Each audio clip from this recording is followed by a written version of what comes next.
Data handling. Seema gets many gifts on her birthday. Chocolates, pencils, lunch boxes, and many more. She gets confused while counting each kind of gift. Let us learn a simple way to keep track of Seema's gifts.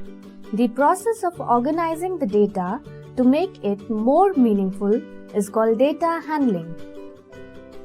Data handling means grouping the objects of same type and then counting the objects in each group.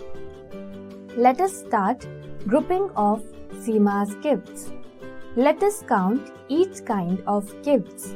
Start with chocolates. 1, 2, 3 and 4.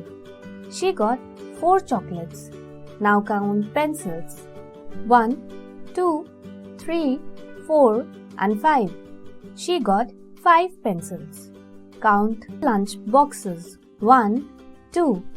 She got 2 lunch boxes. She got only 1 teddy bear. And count these books too. 1, 2 and 3. She got 3 books.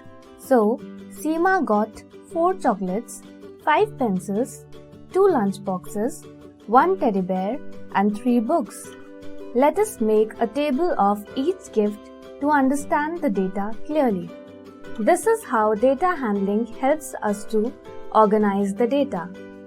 It also helps us to represent the data in an easily readable manner.